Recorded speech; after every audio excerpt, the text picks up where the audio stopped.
The crypt doors have opened. The shadows are stirring. And I'm finally back. That's right. Big D is back. I'm back for season 4 of Guess What? You're Wrong. Now, after a brief hiatus, we're back and we're diving headfirst into some of the best and definitely some of the worst horror flicks that you can find. And as always, we're going to spoil the hell out of any movie we discuss. So grab your flashlights, hide your snacks, and crack a jar. It's time to get spooky. Enjoy the show!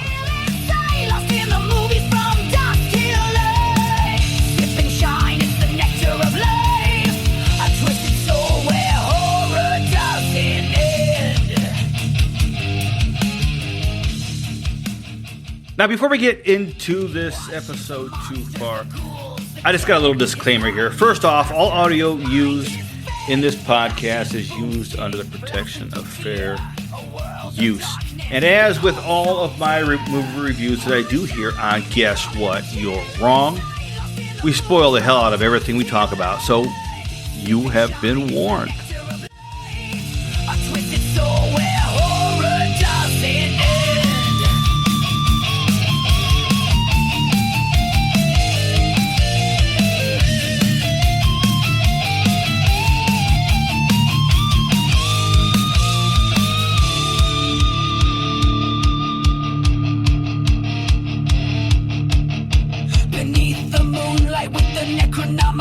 Glow, a solitary figure where the Condarian winds blow. His laughter echoes a deadite sound as he dances with shadows on haunted ground.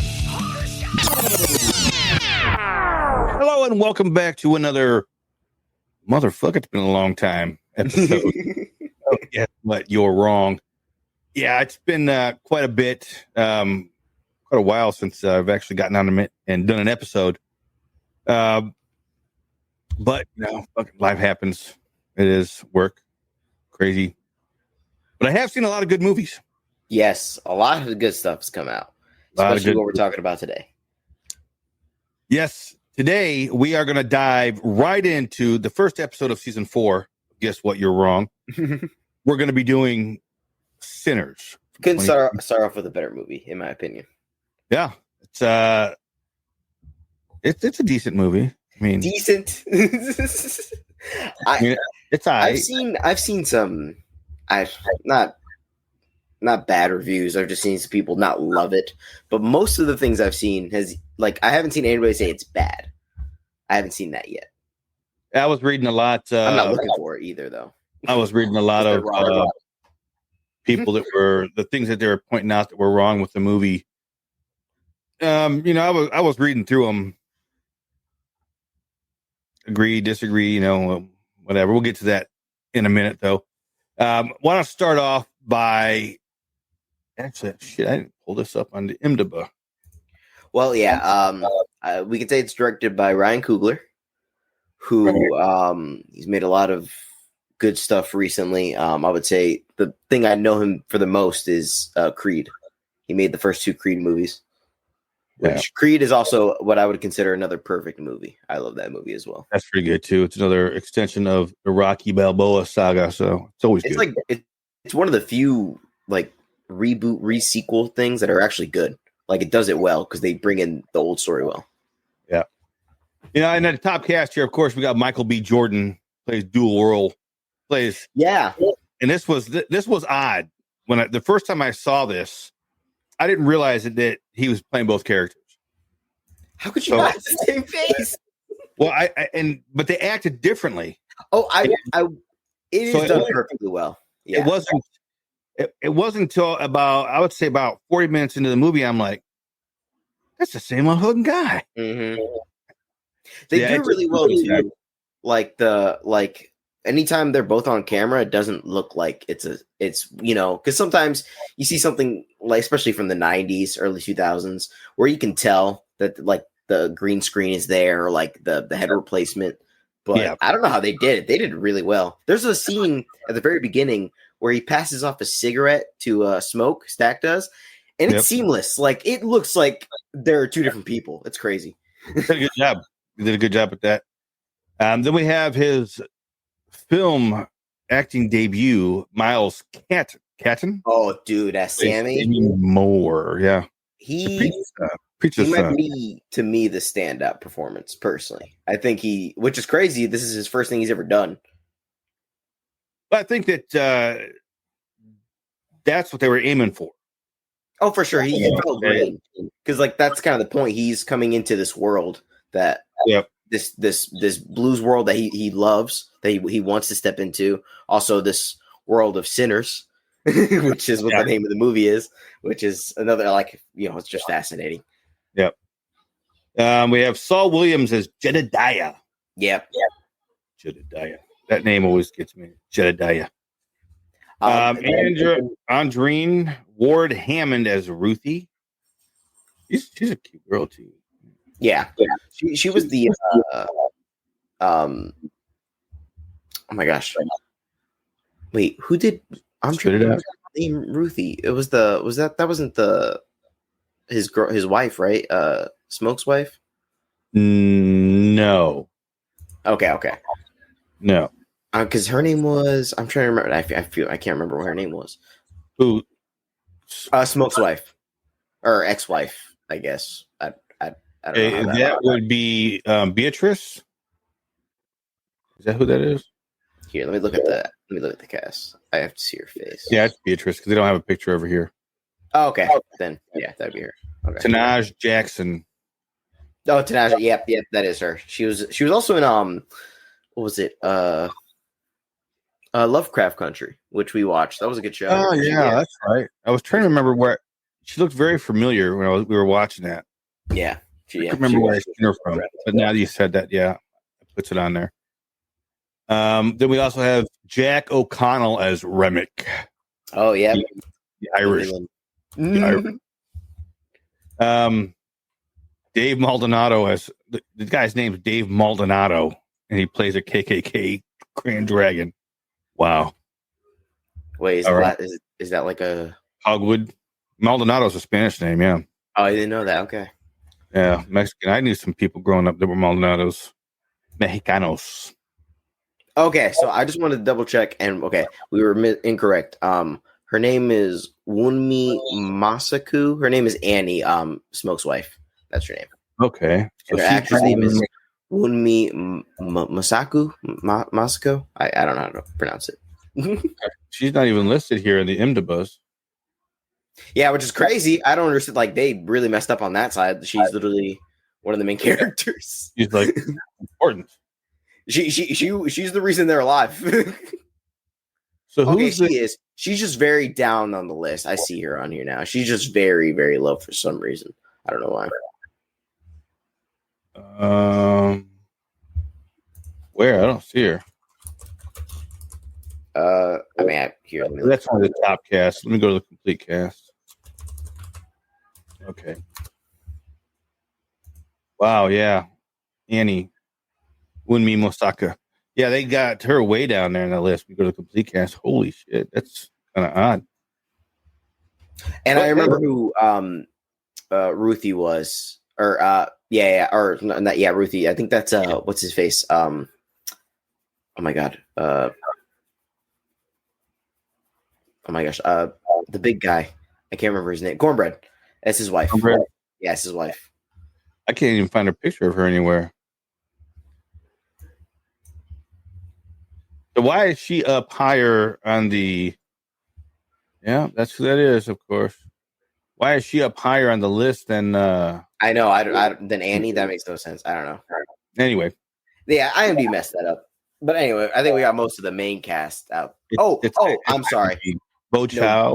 We forgot about one of the best characters in the movie, Delta Slim. Jamie Lawson, Berlin, Haley Steinfeld as Mary. There's a lot of people we didn't go over yet. And Delroy Lindo as Delta Slim, which is one of the best characters in the movie. That was good. He does that harmonica. He's going crazy. And that piano. Did a good job. And the harmonica, yeah. And on the beers, the Irish beers. Lee as Grace Chow. That's pretty much the main. Who was Cornbread? Cornbread is Omar Benson Miller. Yeah, we got to mention. Yeah, there is. There, Omar Miller. That's a big boy. He was great too. He was big. I've seen him in other things too. I can't remember what. I think he was in the first Transformers movie. Yeah. So wow, I mean this Sinners. I had known when this was coming out. I knew that it was a vampire movie, and that's pretty much all I knew about it. I had no idea. I didn't watch any spoiler, any trailers, anything like that. So I really didn't know what I was getting into until one of my coworkers was like, "You got to go see this movie. It's awesome." He starts explaining it to me, and I was like, well, "That sounds pretty fucking good." Blues, you're in the Blues Delta or the Mississippi Delta. Yeah, in 32. Yeah, the blue. That's awesome. I got to see that. Want to see how that was going to play into a vampire story.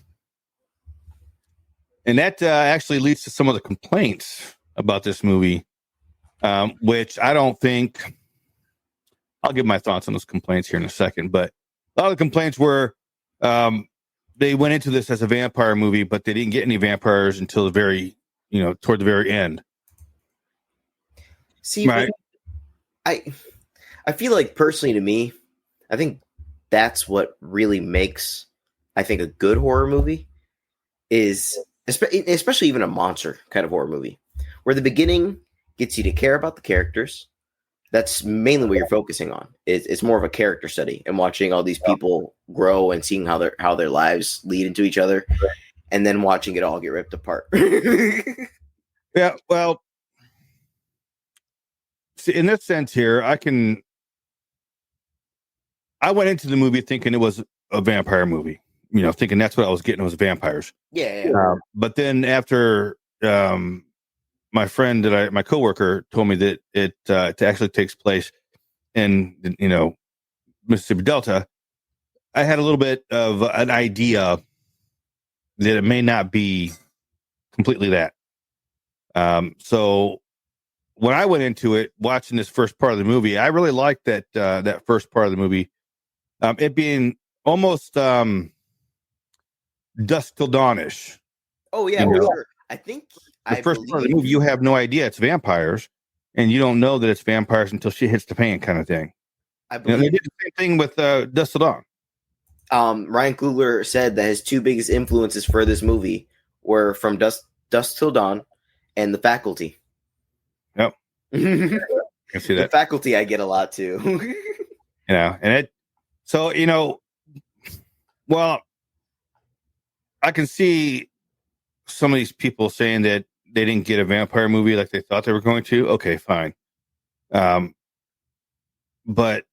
me as a person who didn't know anything about the movie, that it was a vampire movie, if I would not have been told that it takes place and it's a blues type of movie as well, if I wouldn't have been told that, I don't know if I would feel the same. Really? Because I got a little bit a glimpse I was told a little bit of what it was of a different type of story. So I was prepared for that. If I had gone into this thinking it was a strictly horror vampire movie, and you don't get that really, I don't know. I don't think I would have not liked it because I love blues music, listen to blues music all the time, and I love Irish folk music. Yep, and that's in there too. So I mean, I think I would have liked the movie. I just don't know if I would have liked it as much. Yeah, without knowing ahead. Yeah. Yeah. So I think if you can watch, sometimes people say, I don't want to do nothing. I don't want to watch no trailers. I don't want no spoilers. I don't want nothing. I think trailers may help you out a little bit. If I would have seen some trailers, I would have been prepared for that. Yeah, I would have known, but I guess it is what it is. Yeah. I mean, it's just, to me, it's just kind of like, it's just a setting, like, and time. So you just see what's happening around in that setting, in that time. And it is truthful to what was going on around then. So it's just not, I don't know. And like you said, I think one of the only two things I knew about the movie was the fact that it was a big blues homage. Like there's a lot of blues stuff in it, and it was a vampire movie. So I knew those two things. So you're right. I wasn't surprised there, but like you said, I like the blues and I like vampires. So everything sounded pretty cool to me. Yeah. I mean, and I was reading through the people that didn't like the movie, and that was their biggest complaint was that they. So I don't think that's, I've already said, I don't think that's a reason to not like the movie. Yeah. It's not a bad movie. I mean, we got the same thing with Dust Till Dawn with Tarantino. So and people love that movie. Yeah. I mean, I just don't, I don't think that argument for not liking the movie actually holds water. No, me neither.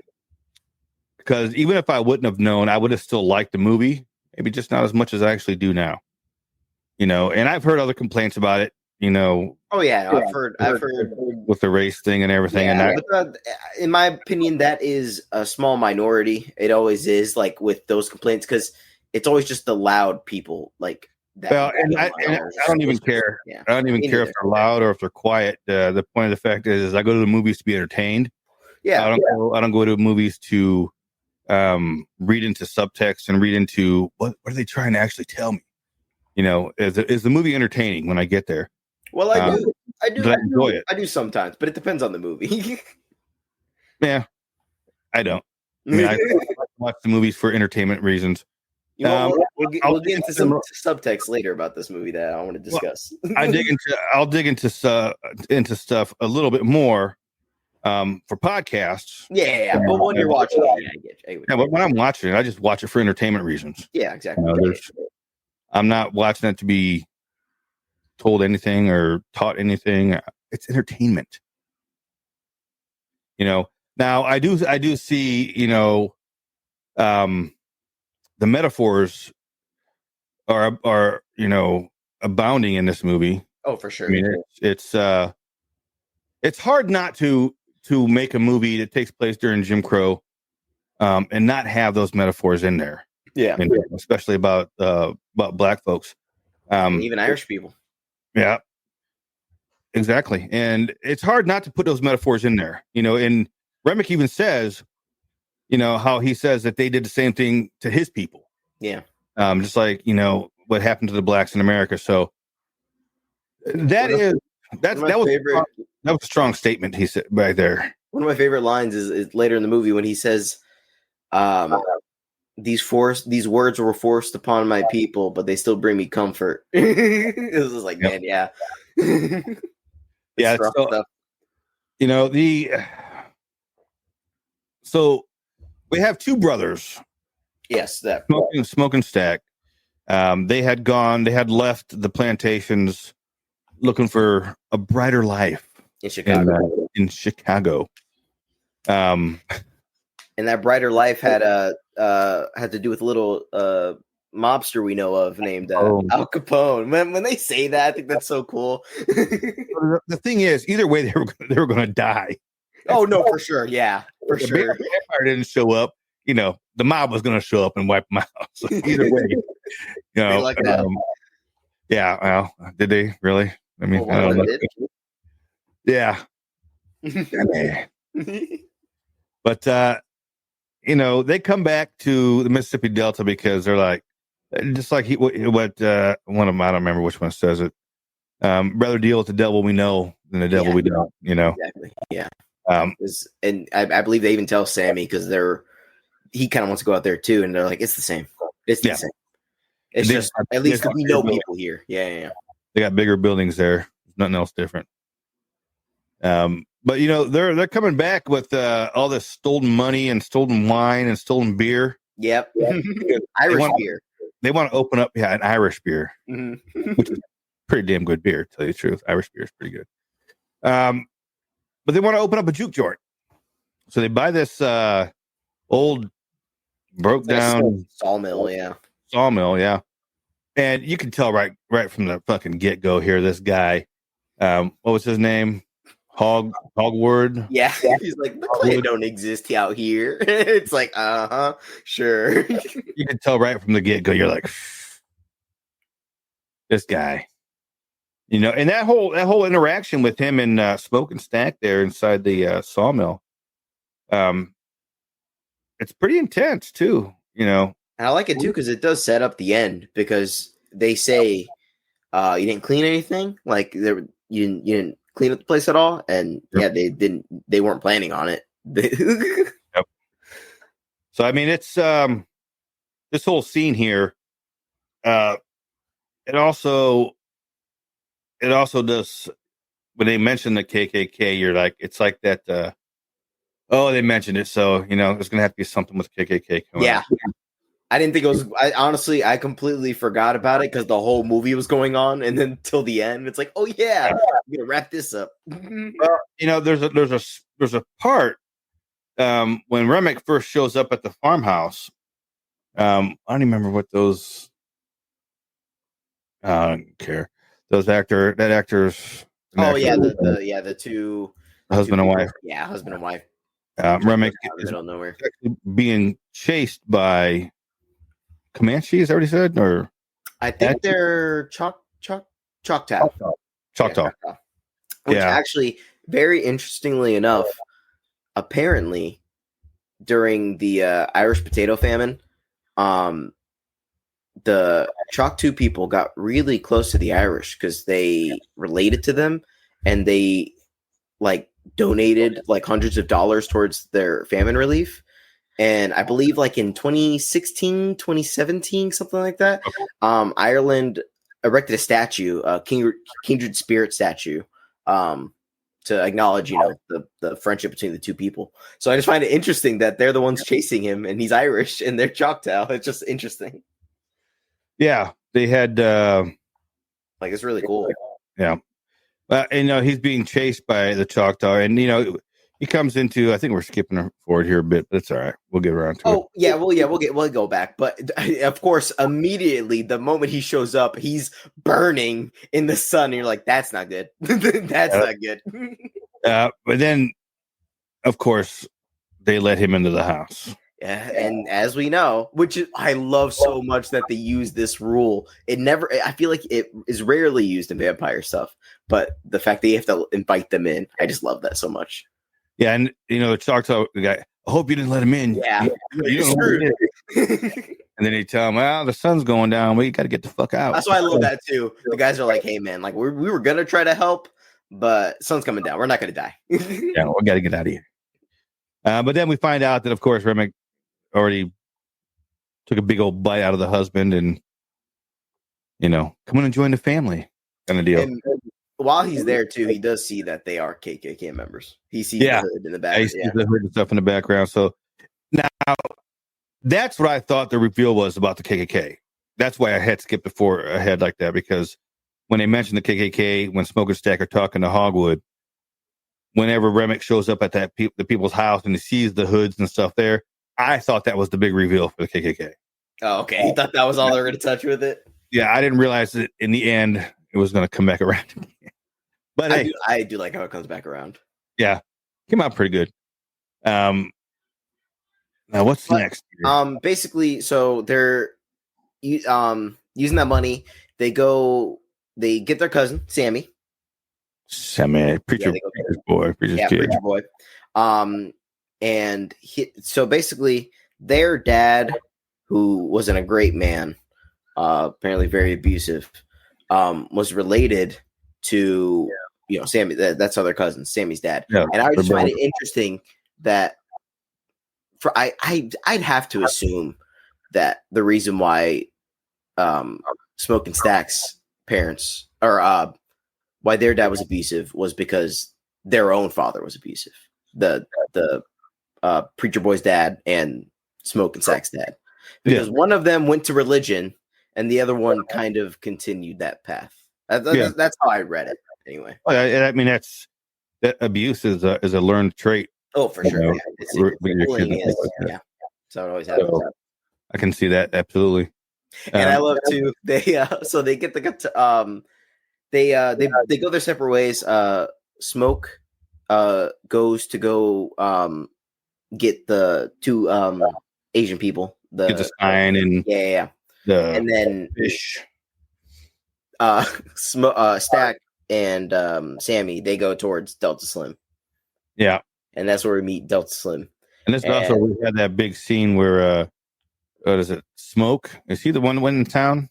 Yes, yeah. I do love that. I love that scene where he teaches that little girl a lesson. He offers her like 10 cents, and she goes, "Yeah," and he goes, "No. Numbers. They always have to be in communication with each other. so give me another offer." Yeah, and just teaches her how to haggle. It's just a very sweet scene. Yeah, he goes in and sees his old friend who is Bo Chow, plays. Okay, Bo Chow. And tells him that he needs all this fish and all this stuff because he's opened up a juke joint. He's assigned to go over and get his wife, who is Grace Chow, played by Jun Lee, and they agree. They hop in. She already learned that lesson because she haggles the price as well. Yeah. He haggles that price, but then he's like, no, he takes the lower price plus the flowers. Yeah. And we find out later on why he needs those flowers. Yes. But we're not to that point yet. And then we go back to Stack, who's over. They're by the way, they're driving on the way. Two things. Oh, yeah. I love that we see Smoke teaching a young girl very useful advice about how to haggle. And then when we cut to Stack, he's teaching his young cousin about a girl's button. Oral sex. It's so funny. It just cuts to that. Yeah. And then he starts playing too. This is when he first where he realizes, oh shit, this kid can play. This kid's talented, which is also, we didn't even talk about this. It's very important, Sammy's ability to play. At the very beginning of the movie, they talk about that there are these people that their voices ring so true that they are able to somehow pierce the veil through time of the future and the past. And it's going to come in later. And that was a weird spin on everything too. But they do show how there have been different types of people throughout different cultures throughout time, and that was interesting. That's one of my, because it's just, I'm fascinated because I'm sure you've seen the movie if you're listening to this. That's what Remic's after. And I just want to know how he found out about this, why he wants this. Well, I don't know that he knows about it. He doesn't know about Sammy until he hears him singing. Oh, no. He says that. That's what brought them to there, was because of the singing. But remember, at the beginning of the movie, it also says, because of that, it also attracts evil. And you see those red eyes at the beginning. So, and those are his red eyes. He's the alpha. So that's also makes me question, is it always him? Or is it just an alpha vampire as a whole? Because I'm sure we'll find out when they make part 2, because I'm sure there will be. This did make a lot of money. This did really well. And people liked it. So maybe. I'm sure they'll make a part 2. But then we get to the Delta Slim scene. Delta's so good. Sammy starts to pull out his guitar and he's like, whoa, boy, this is my corner. No, this is mine. And this whole scene with Delta Slim, it's awesome. He's just a great actor. I love that guy. He's a great actor. And I just love the haggling of him pulling out the Irish beer, and immediately he's like, ooh, what's that, boy? What you got there? As much as you want. Ice cold, too. And $40, which I remember. It's so funny because you're $40 now. It's like, it doesn't sound that much. But back then, that was a good chunk of change. Oh, yeah. And then ice cold beer. Yeah, that's something you didn't see very often. Yeah. This is the 20s. They didn't have refrigeration. Refrigeration. You had a big old cooler basically, and they threw ice in it. Yep. So to have an ice cold beer on top of that, it being an Irish beer, was like, oh shit! I must have died and gone to damn, blues heaven or something. Irish beer. Don't ask where we got it. Yeah. But this is also when we first see Jamie Lawson as Pearline. Oh yeah, Sam's little crush. When I first saw her in this movie, my first thought was, damn, she's all sweaty. She's probably stinky. They bring that up later. And then I'm thinking, this is the 20s. Yeah, that's true. Everybody probably stinks. Mm-hmm. There's not much deodorant going around that time. Yeah, you just kind of get used to it. Yeah, get used to that natural smell.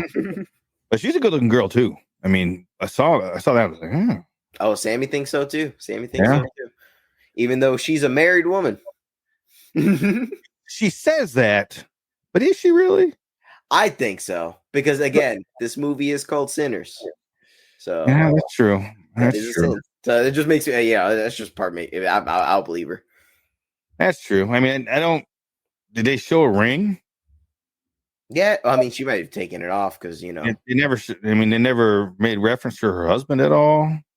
No, they do make one reference whenever she gets to the party. Yeah, Sammy asks, "Is your husband coming?" Yeah. No. But see, I think she's lying. That's a sin too. Yeah, I guess. Yeah, you're right. I just think I don't know. I found it more interesting. That she's a sinner either way. Yeah. But I forget what. So sorry. Oh yeah, then we bust out with Haley Steinfeld. Mary. Where does she come from? What else was she in? She's in a bunch of stuff. Oh wait, she was in. That's the girl from Bumblebee. Yeah. She's in a lot. That's what I remember her from though. She plays Gwen Stacy in the Spider-Verse movies. She's I don't care about that. Yeah, she's in a lot of stuff. I remember her from Bumblebee though. Yeah. That's the most important thing. Shame they never made a second one of those. She was in True Grit. That was a prequel to that The Rise of the Beast or whatever. Oh really? I didn't know that. Yeah, Bumblebee was. Oh no! I think I meant True Grit. I was like, hold on, what was? No, Bumblebee. Bumblebee was the prequel to that Rise of the Beasts or whatever. Yeah, it was still the same Bumblebee there. Yeah, same. I know your name. When we get to her, it's weird. I love the bit where he's like, yeah, but you left, so I figured you knew we broke off. It's like, yeah, I did until you fucked me, whatever, and then you licked my coos and yeah, coos. I've never heard it called that before, except in this movie. I was like, no, I've never heard coos. Yeah. I knew what they meant immediately, but I was just like, coos, interesting, okay. Well, that's what. And Sammy's over there is like, that's some white woman. There's a white woman over there. And then by the time she's done chewing him out and she leaves, he's like, I don't know if she might be black. I don't know if she's white. Yeah, the way she goes off, it was just kind of funny. I mean, find out later she is part black. Yeah, her dad. I think her dad was half black or something like that. Yeah. I think her mom. Yeah, one of them. One of those folks was half black. Yeah. Then we go. Ooh. We meet Cornbread. Yeah, well, we have the Cornbread's not yet, is it? Don't we have the scene with Smoke and his old lady and the flowers first? I think Cornbread is first because they would definitely I believe after their little passion scene is when we head towards then it's Remick and then it's the club opening. Yeah, she's the last one because she's the cook. Yeah, but I'm pretty sure I know we're switching back and forth between the two, things. But anyway, he goes.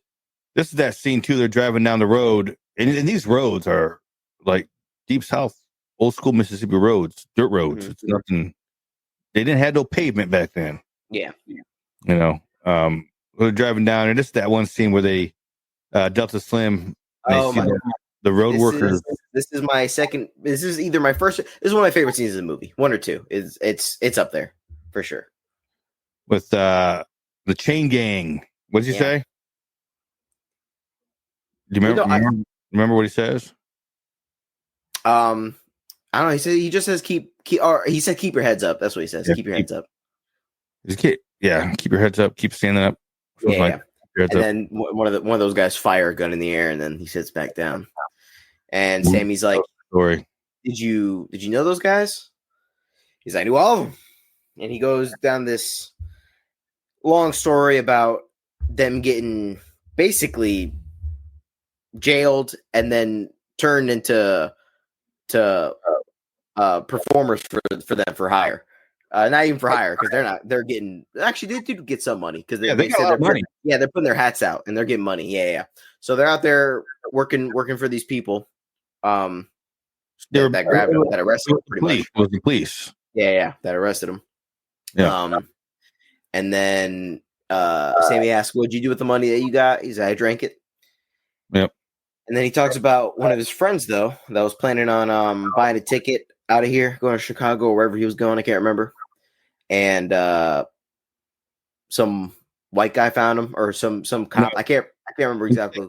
What happened was, instead of just pulling out enough money to pay for the ticket, he pulls out this whole wad of cash. That's what it is. And then some people see him, and they're like, "Whoa, how did you get this money?" Yeah. They make up some bullshit story about how he stole that money from some white guy and then raped that dude's wife. And they beat him. They beat his ass. They lynched him, and they cut off his manhood. Yeah, and that's when we learned something deep about Delta Slim there.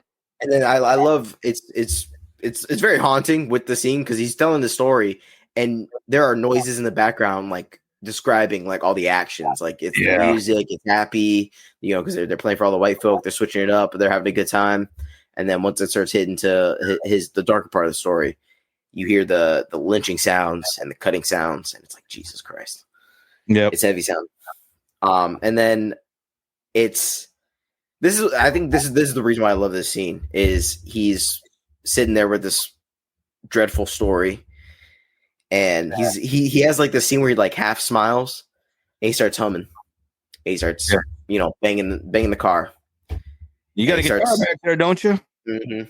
It says playing the blues. That's where the blues came from. It is the perfect depiction of why it exists. Like that's why I love that scene. It's like, because this is a movie about blues, and it just shows like, this is the reason why we have it. Yep. It comes from this darkness, this sadness, this experience that these people went through.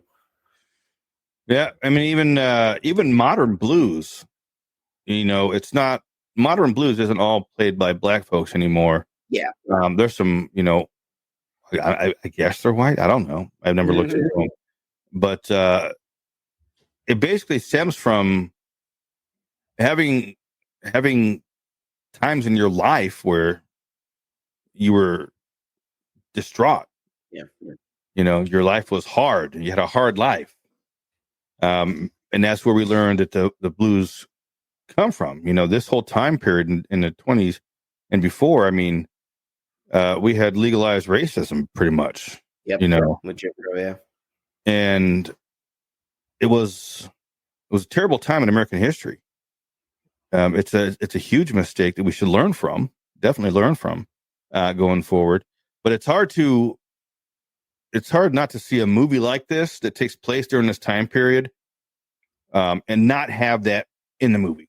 Oh yeah, no. Like again, this is a movie about the blues. How can you not have an explanation like that, or at least a way to show like, this is how that stuff was made. This is the reason why it was made. Oh.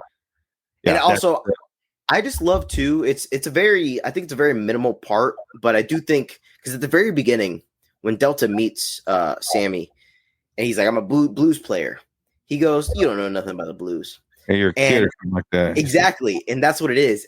Because Delta has gone through shit. He's an adult. He has gone through like all that.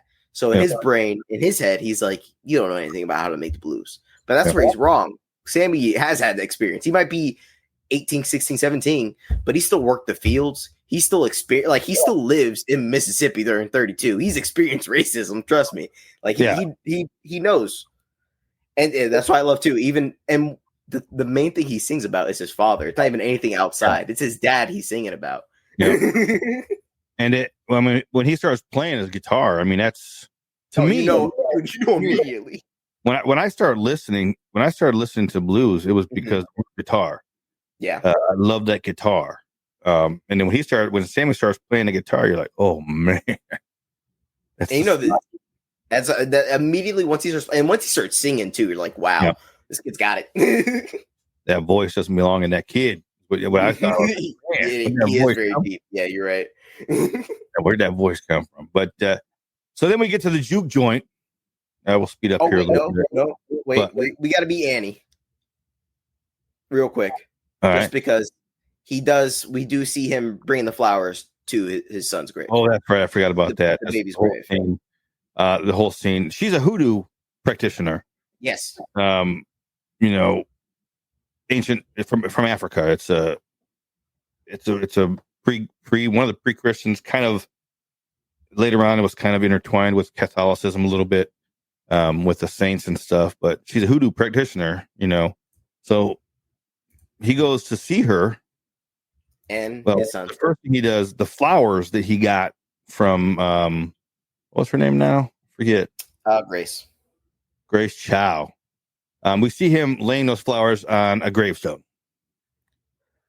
and then we learn that Annie and him had a child at some point, and we learned later on in the movie that it was a baby. The child died as a baby. Wasn't And I noticed this the second time. I didn't notice this the first time, but there is a little placard with baby feet. Like, one of those things where like you it's like clay and you put the feet in there and it makes the foot imprint. It's on there. It's like, that's baby. Damn it, man! It was bad when a child dies. I know it's even sad because we don't even know what it is, but of course it's in the 30s. They didn't have great medicine. It could have been anything. Yeah, It could have literally been anything. Yeah, it could have been. It's really sad. And of course, that's a big reason, probably again, why they split. Probably why Smoke even left is because he couldn't handle it. Grief. Well, probably that.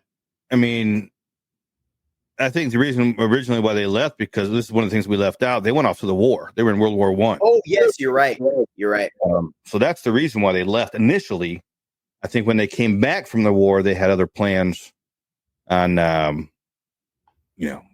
going to meet Al Capone. I do find it interesting too because Smoke is the one that very much feels like a veteran. Stack feels way more like loose. Like it definitely feels like he was never a soldier, but I guess he definitely was. They both were veterans. Yeah, they were, and we see that when he pulls out. I think, but they both have them. The M1911s. When I first saw that, actually, I think they do. Yeah. When he pulled that out, I was like, "Ooh, that's a beautiful gun. That's a beautiful gun." M1911, America's own original 45 caliber. Woo, give me chills just thinking about it.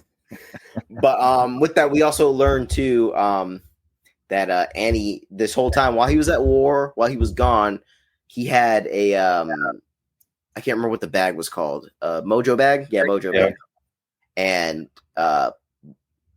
Annie believes it's been keeping him safe. He doesn't 100% believe in it. Obviously, he doesn't believe in the hoodoo, but he still wore it every day. So, well, we find out that comes in handy later on. Oh, for sure, yeah. In the movie, I mean, it was helping him and it was protecting him, because there's a point later on where he's being attacked and they're trying to bite him in the neck and they can't because that bag is right there. It's his own. It's a spoiler, but it's Stack trying to bite him. Yeah, he literally can't pass it. Yeah, so we know that her hoodoo was working. It was working. Well, we knew from the beginning. She was right about everything. Everything she said, it's like, yep, you're right. Yeah, she was the first one. I mean, well, first we get to the juke joint. They're having a big old party. Place is packed. Yep. Smoke is a little upset. I think he's the one that's upset about the money.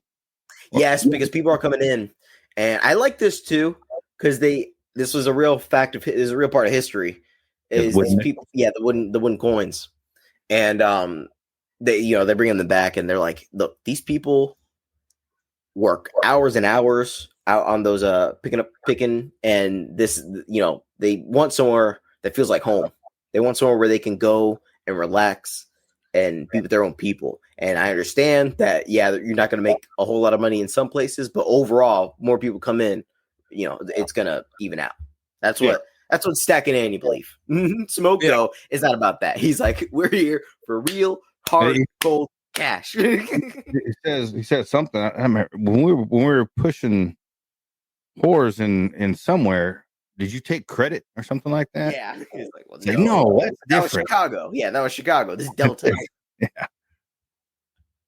And I mean, I feel like I do agree with Stack and Annie a little more, just because you gotta realize where you're at, your clientele. Like, yes, of course you want to make money. This is a business, but it's also not their fault that you stole all this shit from Al Capone. Yeah, and I think that's his main worry. Yeah, that is exactly. Yeah, we got all this money, all this booze, everything because we ripped off the biggest mobster in the land. We need to make some money so we can get the fuck out, do something with it. And I get that. Very least, if he comes for our kneecaps, if we have more money, we can give that to him, and hopefully he'll be not kill us. I mean, I get that, but then I also do. You know, you do have to know your clientele. You have to know where you're setting up a juke joint in the Mississippi Delta. You're not setting up, you know, a juke joint in Chicago. Yeah. You know, so, you know, and I remember when I was little, there was a saying that I'm broke. I don't even have 2 wooden nickels to rub together. Yep. And I never really put that together. Yeah. Put it together until I saw this and I was like, I forgot about the wooden nickels. Yeah. I am poorer than poor can be. Like that's how crazy that statement is. I mean, I didn't know there's getting nickels. Yeah. Nickels out of wood. It's again, it's a part of history like you don't really think about until like at least I didn't when I was a kid, because you heard that before. But then when you get older, it's like, damn, that's fucking insane. It is. But they're having a good time here. I mean, it's a blast, you know. Delta's up there playing the piano, killing it. Man, this is the scene where Sammy gets to find that button. No. We get that after he plays. He has to play first. Yeah, but I mean, it's all in this whole scene, the same scene. Yeah. Coming up after Delta plays, well, then Haley. Haley comes in. What's her? That's not her. Mary. No, yeah, Mary. Yeah, Mary. Little Mary. Haley. Yeah, she comes in and they're like, you know, at first Cornbread doesn't. He's like, ma'am, I think you might be in the wrong place. And she knows tells his him name. how it is. Yeah, she tells him how it is, and he's like, Little Mary. So, yeah. She gets on in there. She clearly was raised with these people as a kid. Yeah. And we find out, we know, we hear the story how her mom was half black, but she was raised with the white side of her family to keep that mark off of her, kind of deal. Yeah. Well, you know, except Smoke and Stack, I guess their mom had died. So she ended up nursing their mom, ended up nursing them as twins. Crazy. Yeah. I mean, she was still lactating. So she was able to. That just shows how close the relationship is, like how close they are as people. But, you know, and back in the day, they had nursemaids, you know, milkmaids. That's what they did. They would find. Yeah. Well, was it milk then, or was it more towards like that was? I mean, times? It happened a lot. Okay. So it was just a thing back then. Okay. Yeah, I mean, it was throughout history. If there was somebody in the village or in wherever you're living, if they had a baby and you couldn't provide, somebody else would do it. Yeah. It wasn't like a forbidden thing like it is now. You know, no, you ain't gonna. You know. Well, I don't know if it's a forbidden. It's just one of those things where it's like now we have formula, so you don't really need to. Kind of frowned upon formulas. Yeah, we're not going to get into that. But I'm just saying, you know what I mean? Like, you don't. It's not necessary. But like, if I don't know, I wouldn't mind. Like, if my kid, like, if my wife happened to pass away and somebody else, like a close friend, was like, I wouldn't mind. It's probably better for the baby's survival overall. Yeah. And that's how it was looked upon in the past. Yeah. Hey, well, yeah, dude, the baby needs to eat. It needs to get the food somewhere. There's nowhere else to get it but a boob. So, but we do find out. I mean, we learn a little bit about in this whole bit of scene here. We learn about Mary's past when she's confronted. You know, Smoke's telling him, "You need to get her out of here. Take care of it now." And Stat goes down and talks to her, and we learn a little bit about we learned this whole thing about, her mother being half black, or about her being, was it her mother? Yeah, her mother was half her black. mom's half black, so she's like a quarter. Yeah. Yeah. So we learned about this whole, and then how she was raised in that culture, in the black culture in the Mississippi Delta. So that's why she was so widely accepted by everybody there. And we also learned too that Stack is trying to protect her, and that's why he got her a husband and a farm. A rich white husband. Yep. Mm-hmm. What he said, yeah. Yes, because he doesn't want her to get hurt. He doesn't want her to get hurt just by coexisting with them, just by living near them. Yeah, and that's she says that's not what I wanted. It's not what I ever wanted. Yeah. And again, he doesn't care because he just wants her safe. Which I get both sides. I understand both. I understand where both of them are coming from.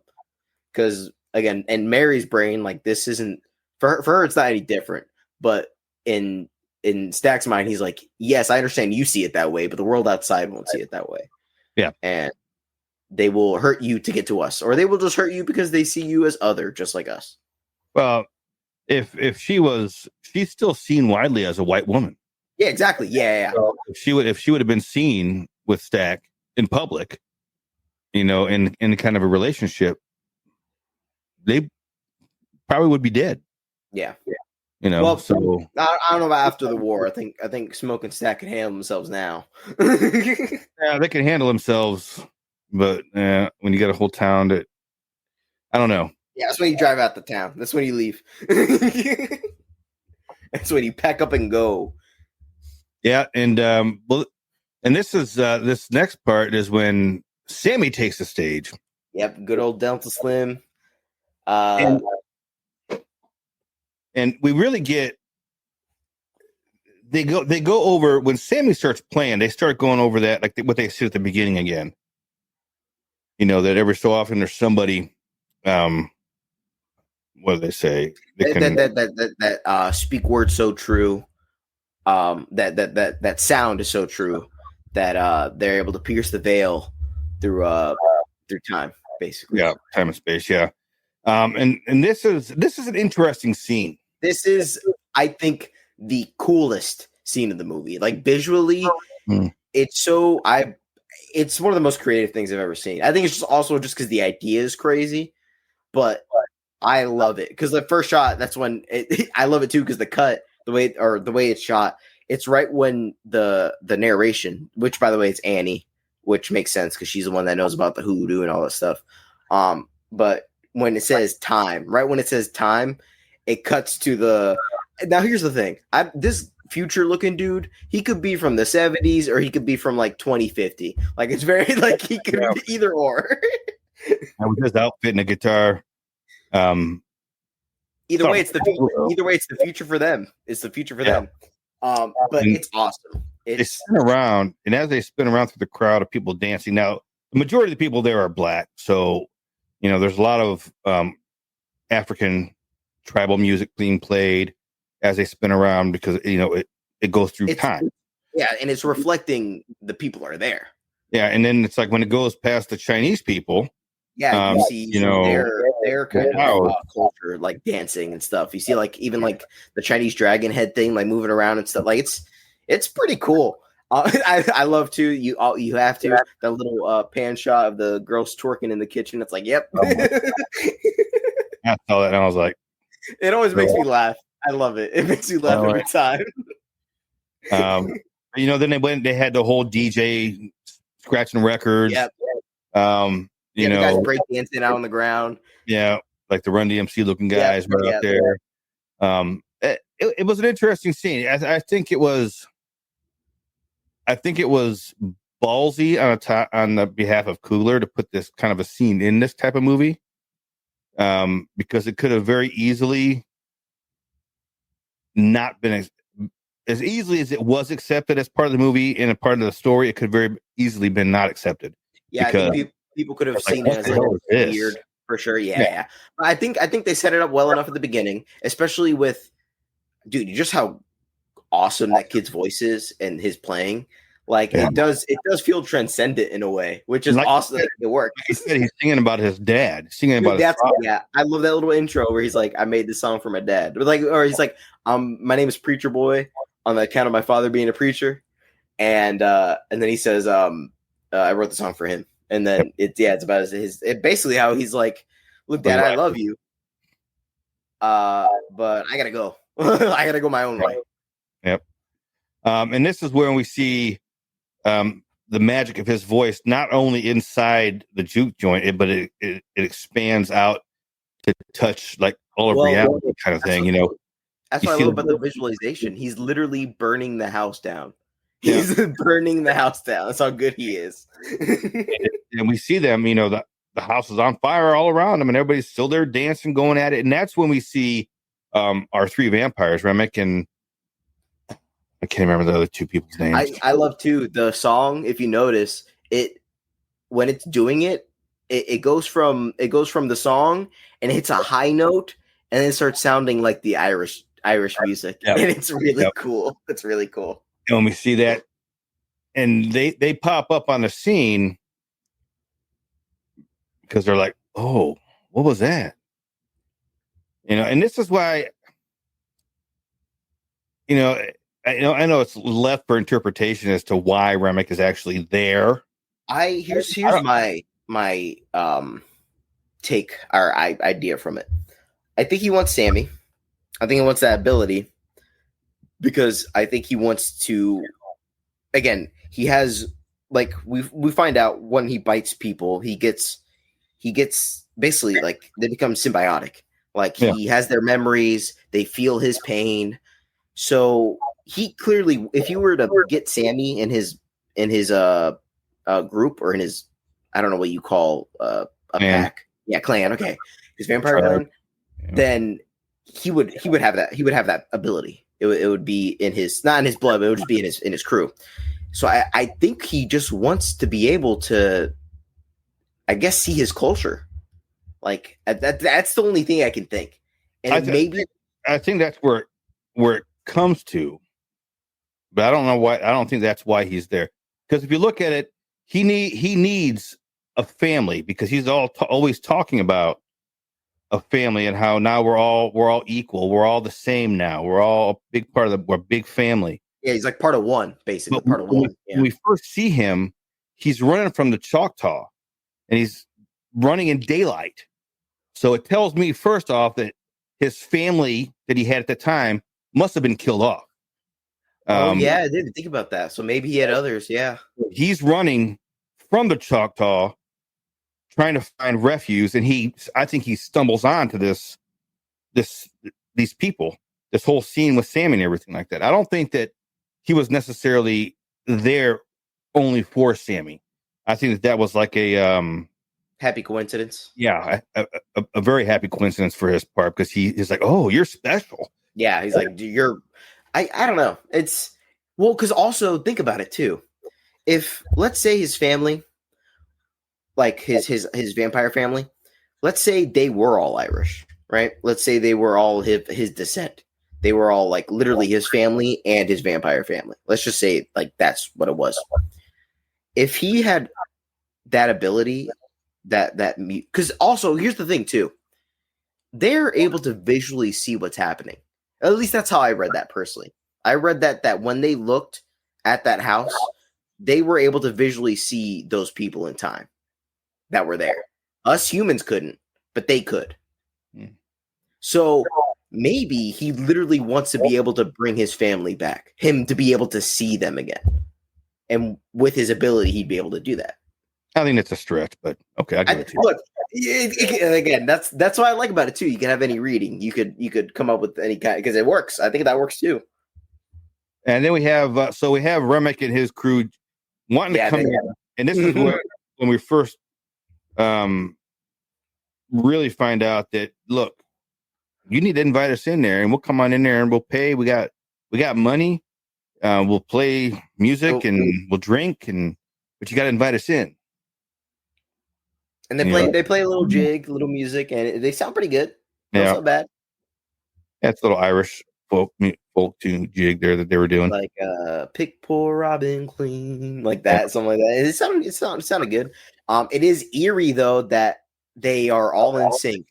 Like they're perfectly in sync, and it's like that's a little creepy. But they do get sent away. Of course, Smoke and Stack trying to reason. They're like, look, there's probably a lot of other places out there that you feel more comfortable at. Yeah. Honestly, I mean, come on, you're at a juke joint. This is not. You're white, obviously. And they're like, well, we'll walk away, but we're gonna walk away slowly, just in case you change your mind. And they're still playing while they're walking off too. And of course, there is somebody that changes their mind.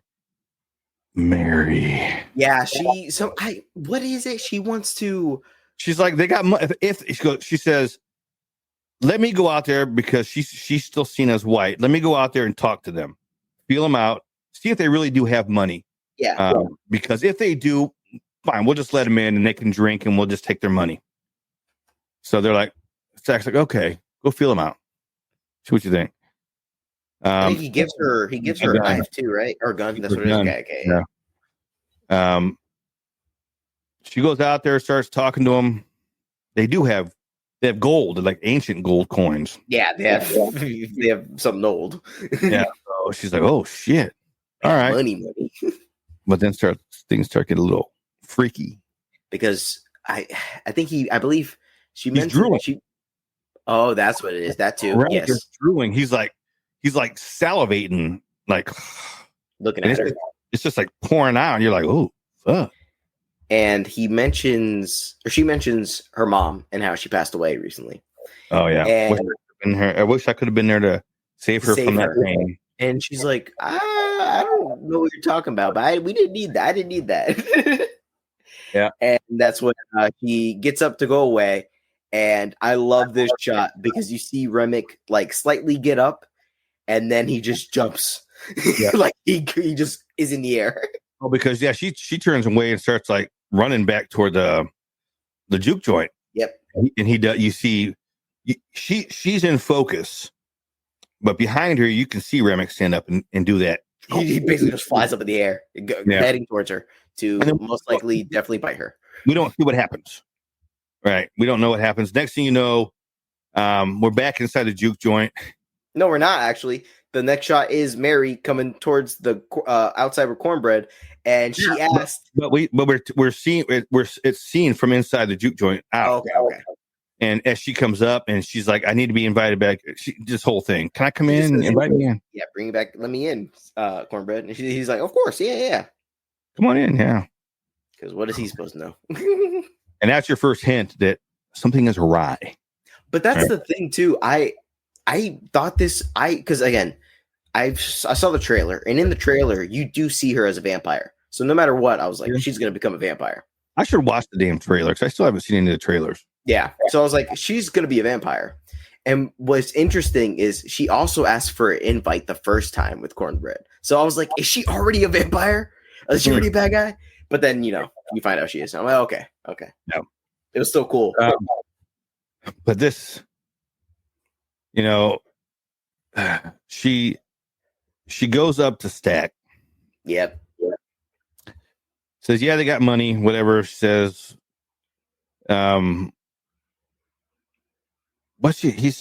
she says something about, motioning him to go over into the side room for a little hanky. And he says something like, well, you're married or something like that. And she's, what, are you too good to steal this pussy now or something like that? It's not what we did that earlier. Something. Remember she said something like that. And I was like, wow, shit. All right. He wants a little bit. They do head off to that little side closet that they have up there toward the front of the juke joint. Yeah. And they're getting freaky deaky. We have an inkling, but we still don't know for sure if there's anything weird about Mary. And while this is happening too, we have Smoke is dealing with like some dude was cheating at the cards table. Yep. And he has like a razor, cuts another dude in the face. So he asked Sammy to go get some bandages or something in the closet. and that's what he says, "Go get Stack." Oh, that's what it is. Yeah. And he goes in there, opens the door, sees stuff's happening. He's like, okay, closes the door. And I love, this is one of my favorite lines. Delta Slim is oh, by the way, because Cornbread went to go to the bathroom. Oh yeah, Cornbread went to go pee. I gotta take a piss. Yes. And so Delta Slim take it over the door. And one of my favorite lines, he's like, oh, he busy, ain't he? Because earlier he says, have you seen Stack? And he's like, yeah. He said, go ahead, you can go in there. That's when he opens up the door and he sees Mary riding him. Oh, he busy, ain't he? It's so funny. Just the way he delivers it. He's so good. And then Sammy goes and tells Smoke, hey, sorry, he's busy. Well, you need to go in there. He's like, I ain't going in there and do it by myself. He's like, God damn it. So yeah, then Smoke goes over there, opens up the door, and what do we see? Well, at first you see her on his neck, and so and you would think, just give her a hickey, do the hickey, or just make whatever, until she gets up and her face is covered in blood and sharp teeth, and her eyes are yellow. Yep. And we Stack on the ground, bleeding out, twitching. Still alive. And Smoke pulls out his 45, empties a magazine in there.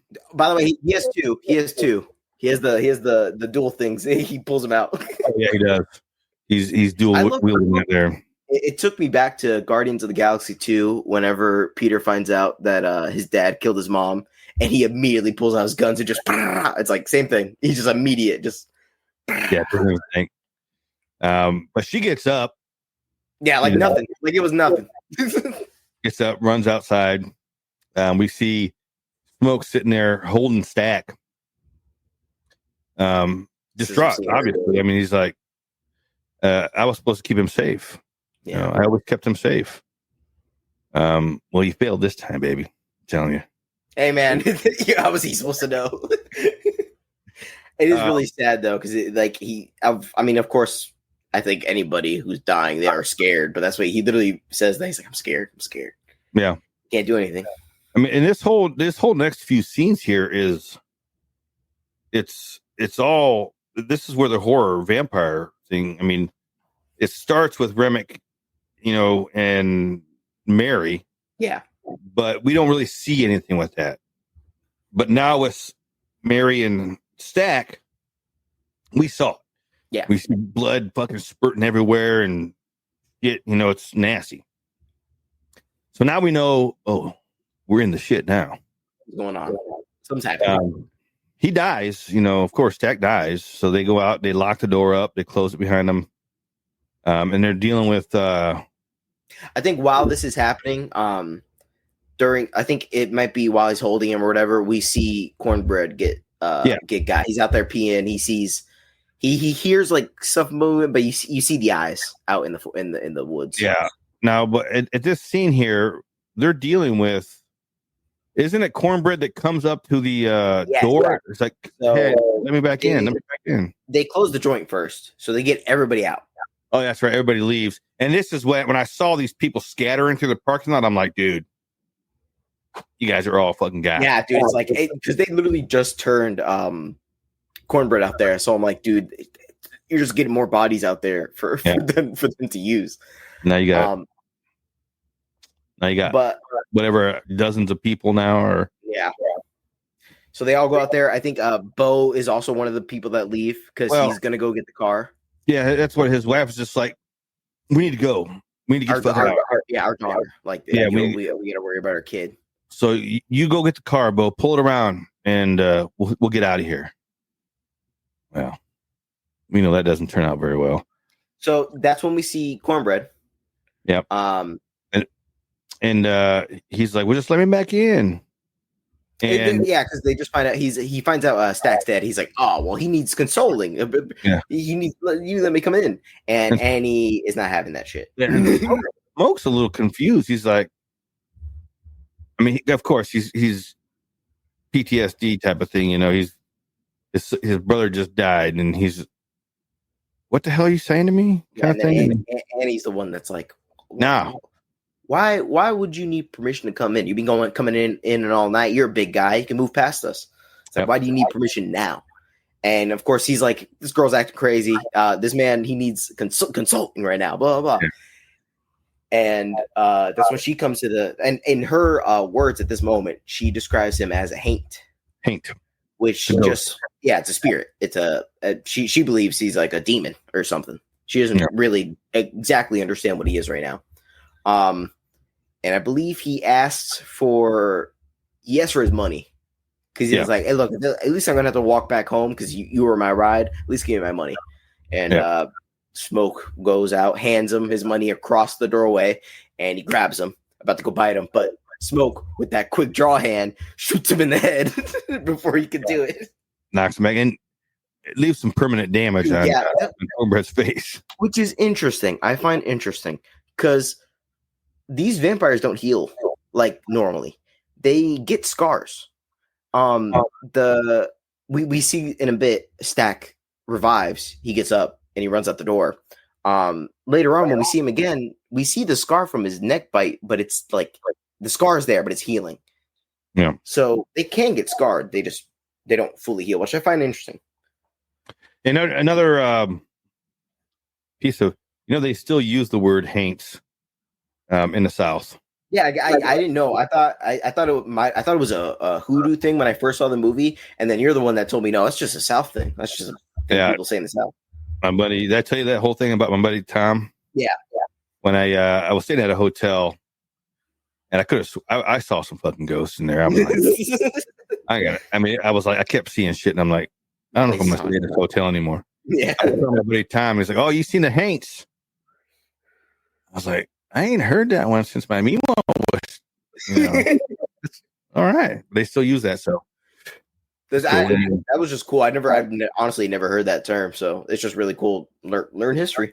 Yeah. Watch a horror movie and learn a little history. This one especially.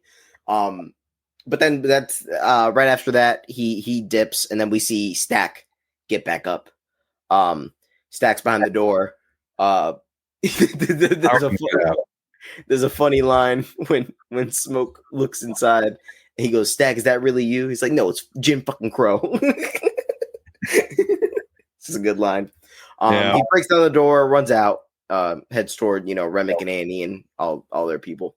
Oh, but before that, we do get the scene where he's gonna bite somebody, and Annie throws some pickled garlic juice on his face. Pickled garlic, that sounds good, dude. It burns him, which again, I just love the fact that almost all the basic vampire rules, they all work in this universe. Yeah. And there's that fucking scene. They find this guy behind the bar with apparently his blood all around him. So like, how the hell did he get bit? They drag his ass out, lock him out, and then they make everybody go around and eat a clove of garlic. Yep. And it turns out that it was just fucking a bottle of wine on the ground. Yeah. And the guy's outside. He was passed out because he was drunk. He comes to, he's banging on the door. Let me in. I'll pay my tab. I'm sorry. He has no idea what the hell's going on. That's what I love too, because he's like, the cornbread takes him out. At this time, that's when Remick and all the people are starting to do the Irish jig outside, and he's like, "There's a lot of freaky ass white people doing some weird shit out here." Open the door. And the thing was, there wasn't a lot of white people. There was only 3. Yeah, I think I think it's just the music. Like he's just associating it because it is an Irish jig. But that whole scene, I don't even remember what's that song that they're singing. It is a nice song. I like it. I've heard it so many times. Let's see, what song do they sing?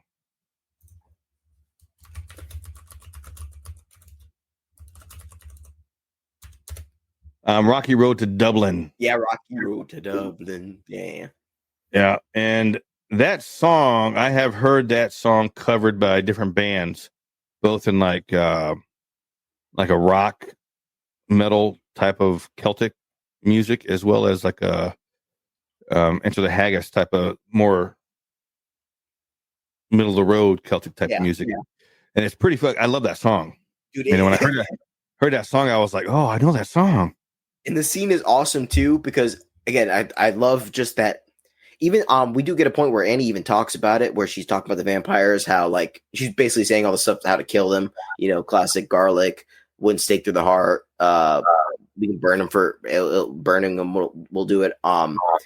And she talks about how they are part of a hive mind. She even says like they feel his pain. Which it's just interesting because I don't think I've ever, that's a part of vampire lore I don't think I've ever seen, which is just that's an interesting like new thing. Yeah, where they're all connected. And this is where they also get the idea that maybe we can save Stack if we just kill the leader. And she's like, no, that's not a thing. Sorry. Not gonna happen. But as I was saying, I just love that symbiosis because they're all singing the song, even though they would obviously have never heard of that song in their lives. But because he knows it and it's part of his history, they all know it. And they're all dancing around a huge circle, which is culturally with the Irish. Yeah. And he's in the middle, like, you know, like he's doing it with the fast feet.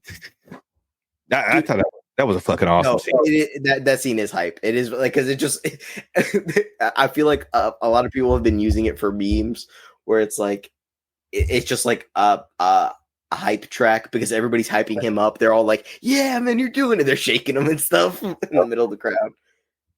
But yeah, it's a good scene. Yeah, I love the scene. And it's not long after this that Bo Chow comes up and is like, oh, come on, honey, I got the car ready.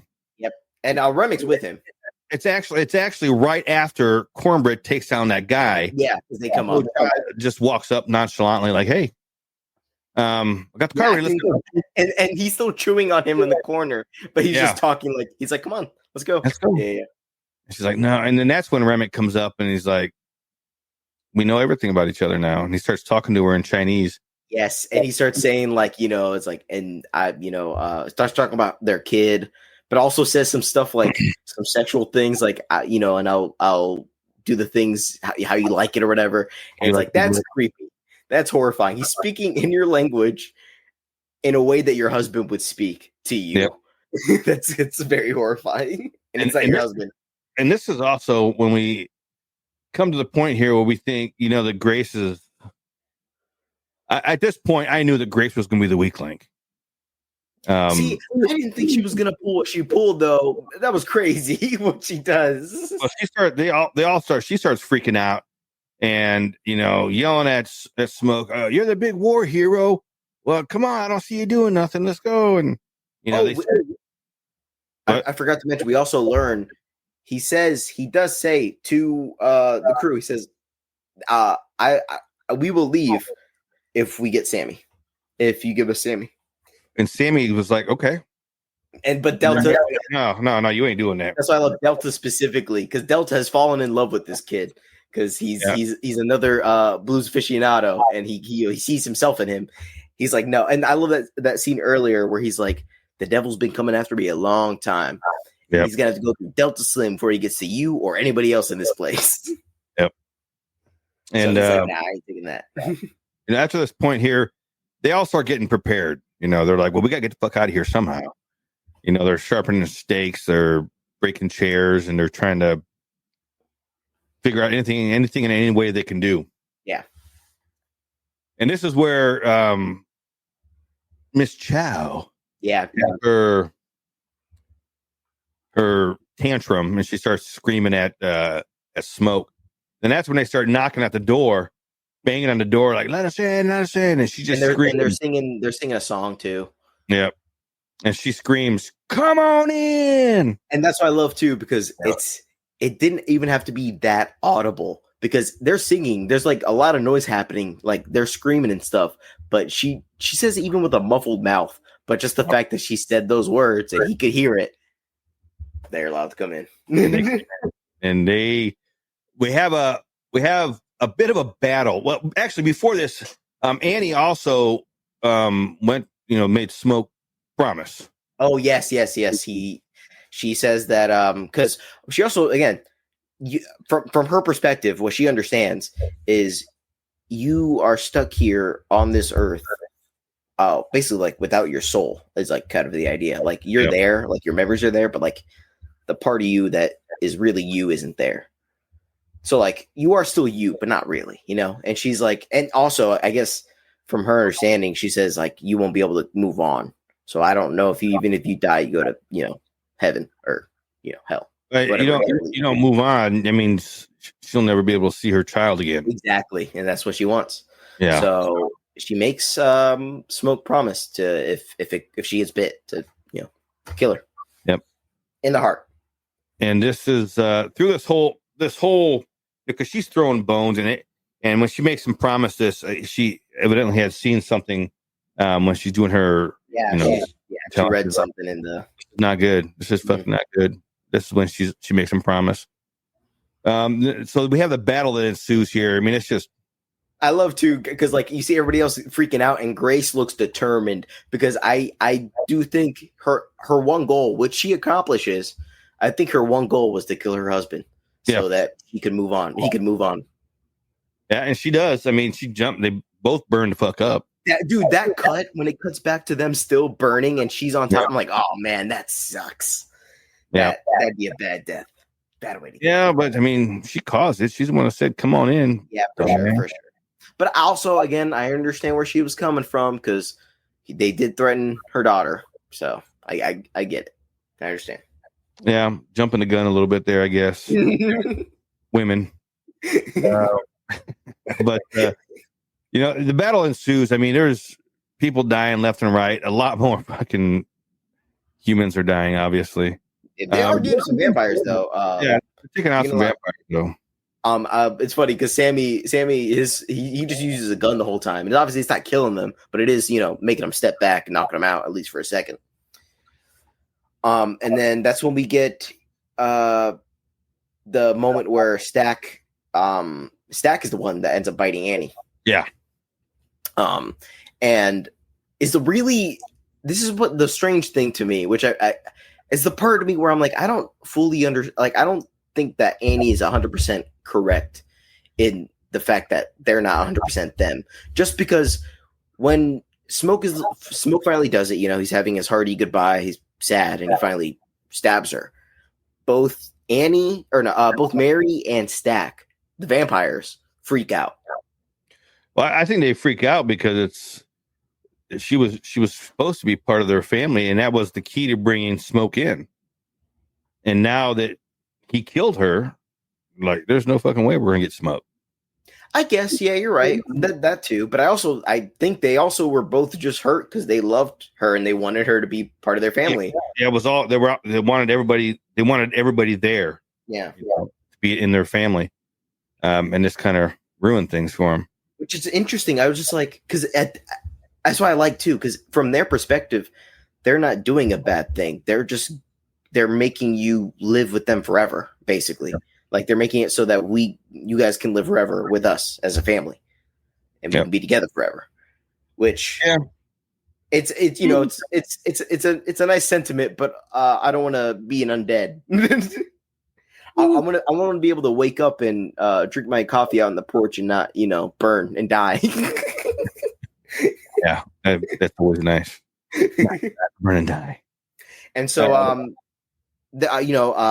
things are getting real bad. The vampires are pretty much kill everybody. So we have, I believe we got Smoke, Dope Slim, Sammy, and Pearline. And they're running upstairs. By the way, we don't see this per se, but we do know Mary escapes. Mary runs out. She's gone. Yeah, and that's a surprise toward the end. We do see Mary escape. We don't see Stack escape, but we do see Mary leave.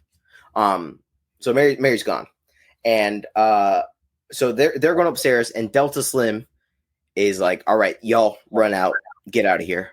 I'm gonna basically take about as much of them as I can." And he breaks a glass bottle and he cuts his vein, like his artery in his arm, so that way they will attract towards him. And he goes out like a G, man. Yeah, sorry about that little mishap, but we're good. What were you saying? As I was saying, poor Delta Slim decided, as he said earlier, he was going to let the devil get to him before it got to anybody else. So while everybody's running upstairs, he decides to he grabs a bottle of wine or whatever, cracks it open. Or I think probably the Irish beer. Shit, he was getting so drunk on tonight. He opens up one of his arteries in his arm, and he just gets the vampires to come to him, and he dies a horrible death because while they're upstairs fighting off Remick, you can hear screaming downstairs. Oh yeah, and they're clearly just eating him up, and I'm like, man, he went out like a G though. He went out like a G. Yeah, I mean, he's the reason Sammy's alive, most likely. Yeah, and then we go up to them running upstairs with Sammy and Smoke and Perline. I lost my screen here because I had to restart what people's names are. But this is when Perline bites it, or actually doesn't bite it. She gets bit. Yeah, Remick comes in. But it's so funny, too, because I guess their plan was to just jump off of the barn, the second floor, because they opened that barn door to just jump out. But Remick is there because he can, fly or jump high or whatever he can do. And he gets up there and he immediately bites Perline. Yeah, and, I think their original plan, I think Delta was supposed to, blow something up. Didn't he have, the place was already on fire because, what's-her-face? Grace, yeah, because Grace, she threw that Molotov, and it got swiped to the side, so the place was already on fire. I think they were going to jump out and lock all the vampires in there while the place burnt to the ground. Is what I was assuming. Yeah, I mean, burnt to the ground. It only gets a good portion of it, but it's still there by the end. Yeah. Mostly. And, this is the scene. Well, we see Sammy jump out. And yeah, because Perline just says go. Perline just says leave. Yeah, that's a big drop there. Man. I will say that, I know that wasn't intentionally meant to be funny, but I laughed just because I did not realize how far of a drop that was going to be. Oh, yeah. I was like, I thought he was going to be okay, and then and he busts his ankle or something. Yeah. He has the kind of shuffle. And then this is the scene we have where Stack is trying to bite Smoke. Yep. He keeps trying to bite him, and he can't. And this is, we don't know how that ends. Yes, of the two brothers there. We just know that Smoke gets out. Eventually, because Remick is head towards Sammy. Yeah, Sammy's out in the lake. Sammy breaks his guitar over Remick's head, and that big silver plate goes into his head. And an interesting thing is when this happens, all the other vampires are screaming and grabbing their head. Yes, they can feel that. And I at first I thought that Sammy was then going to take the head of his guitar and stab him. But didn't happen. Which is funny too, because when they showed that guitar, that silver piece, I was very impressed that was real silver. I thought that was going to be some aluminum fake crap, but that was real silver. It was. I mean, he hurt him. Yep, did. And oh, by the way, we just a little because it's going to come up in a minute. That guitar, Stack earlier said that they had won it off of Charlie Patton. Oh yeah, who was a big blues legend. So they were he was like, oh, that's awesome. So yeah, he hits him with Charlie Patton's guitar, or what he thinks is Charlie Patton's guitar. Yeah, and then he's about ready to get killed by Remick because although it hurt him, it didn't kill him. Yeah. And this is when he's looking very monster-esque. His eyes are insanely red. His nails are really long. Claws, yeah. Yeah. So he's looking more monster than human at this point. But then we have the kill shot. Yeah, Smoke gets it right through his heart and back, from the back. Yep.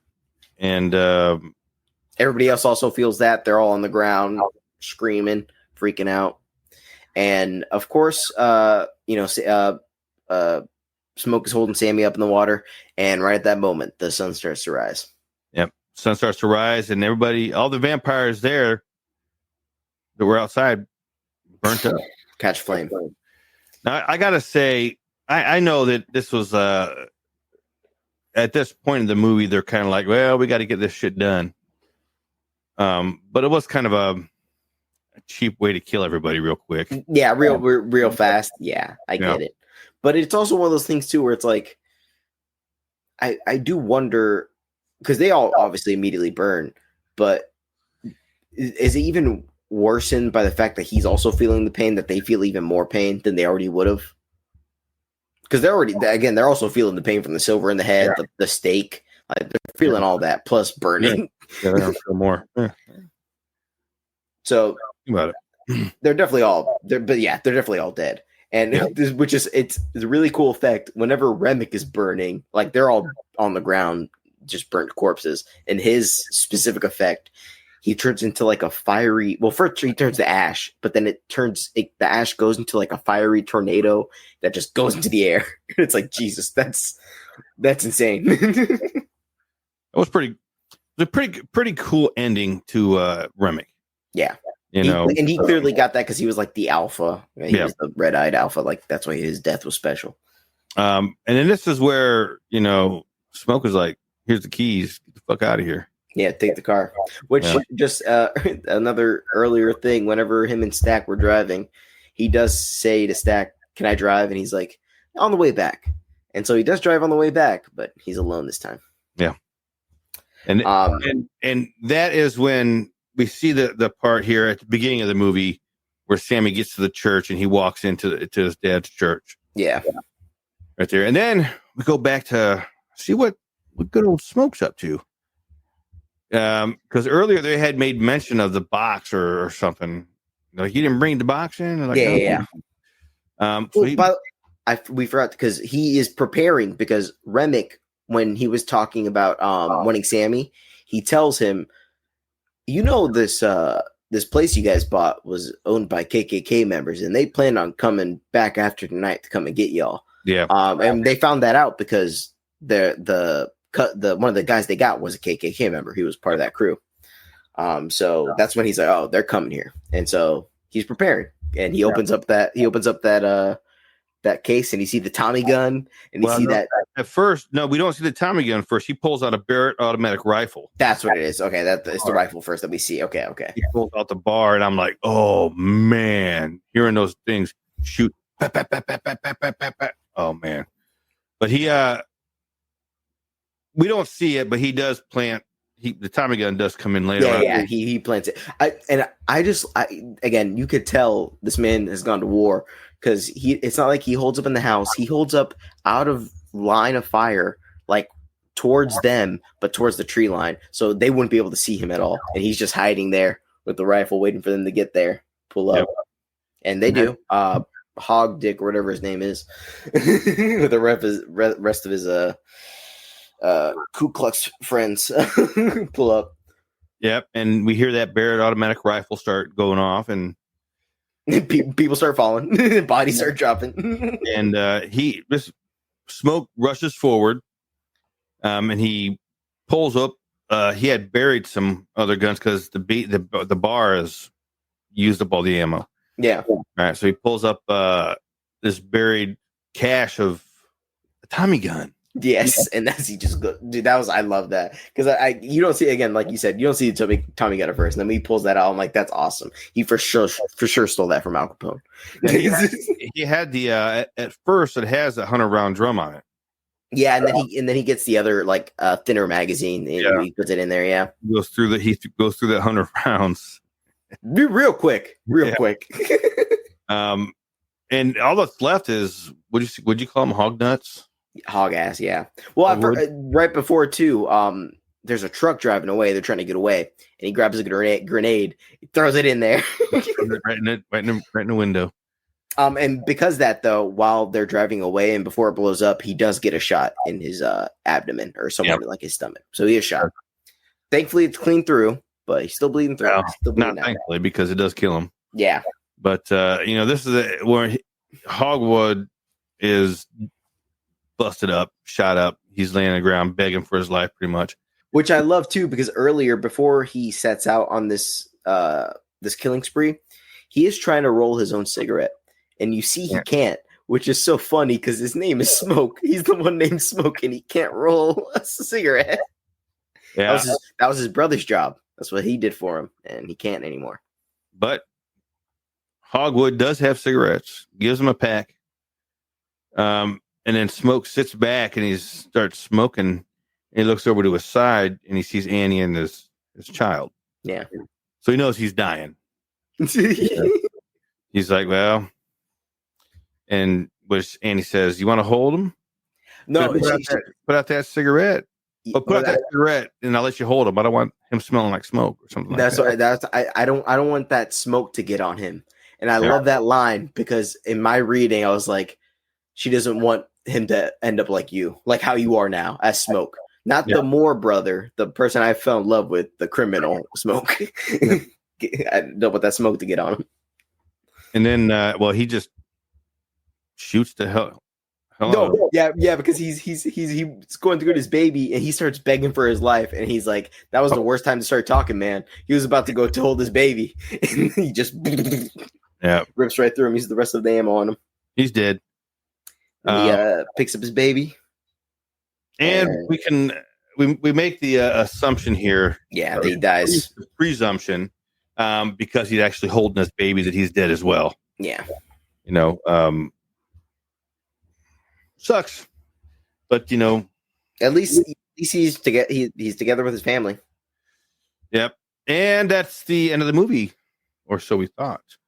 Because, dude, this might be my favorite way I've ever seen a post credit done. Because, again, it immediately cuts like it's hitting credits, but then right after the first like director credit, we see somebody playing blues on a stage, and it's an older guy. We forgot earlier in the movie, Sammy had gotten scratched. Yes, he got a scratch on his face. Yeah. I think Remick is the one who does it to him. Yeah. So he has a scratch on his face, and this older black man, blues singer on the stage, he has a scratch on his face, and so we just see this like short scene. He's playing. By the way, if you notice, his band is called Pauline or the Paulines. Perlines. No, I thought the name of the club was called Perline. Oh, sorry, that's what it is. Perline. Yeah, but that's just I was like, oh, that's sweet. Yeah. And this is like the 90s, I think, or something like that. It's like 92, 95, something like that. Yeah, it's in the 90s. Because we have somebody come in and they say, there's somebody here that wants to see you, wants to talk to you. They say you know him or whatever. He's like, yeah. They say they'll pay money too. Now, do you know who this guy is, right? Buddy Guy? Yeah. I know he's a big blues legend. Oh, yeah. He's fucking awesome. Which is crazy that they got. I thought it was awesome that they got an actual blues player to play the older version of Sammy. I thought that was really cool. And also, this was his first acting gig as well. He did. Yep. I thought he did good. He played the character really well. Then in walks Stack and Mary. And man, I remember 90s outfit. 90s yeah, dude, they were straight from especially his that sweater he was wearing, his haircut. I'm like, yeah.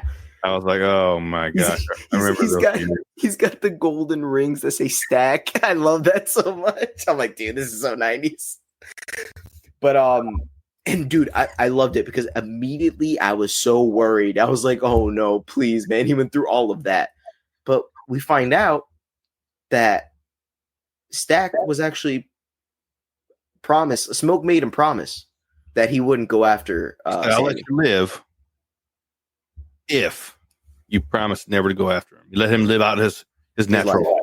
Yeah. And he's like, of course, because again, this is the part where I'm like, they are still them, at least partially, because he was like, that's my brother, so I'm going to fulfill that promise. And because he does love Sammy, like there's a part of him that's his this is his cousin. And so they're there, and they're like, he's like, what do you want? And he's like, we hate hearing the fake. We want a piece of the real. Do you still have it? Yeah, do you still have it? And he pulls out the same guitar. He must have gotten it fixed up because it has the same, that's what I love too, because we find out obviously it isn't actually Charlie Patton's guitar, but to him it has emotional significance. A, because it was his cousin's, but B, it also comes from his family because it was their dad's. It was his uncle's. Yeah. And he obviously, I think they just wanted it to mean something more to him than it did to them, because to them it was their abusive fathers. But again, it still means a lot to him, obviously, going through all that. And he plays the same song, I believe that. Yeah, it is. So Run-In or something. I can't remember exactly. Yeah, I can't remember the title, but yeah, it is. Yeah, I mean, he plays good, and he still got it. I mean, it's anyway. I mean, oh yeah, of course, yeah. But then Stack and Mary get up and they're like, "We could always bring you with us if you want." It's like, no, had enough. He says a couple of things. That night before evening. Well, yeah, he drops a couple hundreds on the table, gives it to him. He gives him a hug. They give him a hug because I also got the feeling that they have done this before. Like the reading to me didn't feel like this is the first time Sammy saw them in a while. Like I feel like he saw them maybe in the 70s or maybe in the 80s. Like I don't know. Maybe who knows? Maybe this is the first time he saw them since that night. But I do like the part where he's like, before they leave, he's like, before all the mess went down and the crazy part of that night, that was probably the best day of my life. Yeah. Was it the same for you?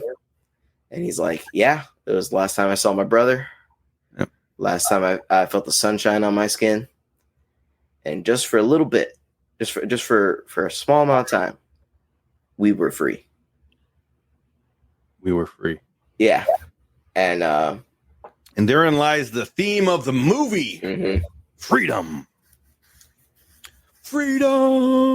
Which Remick was offering them, but it was not a kind of freedom that you would want. I mean, and now that the movie's done, there's so many aspects of the movie. They keep looking at the sky. The sky, and they say at the beginning, Smoke, I think, says he's looking up at the sky and he's like, "It's a beautiful day to be free." Yeah. And they're always they're buying this lumber mill because they got free man's money. Yeah. And they want a little piece of themselves, like this little land that they can call their own.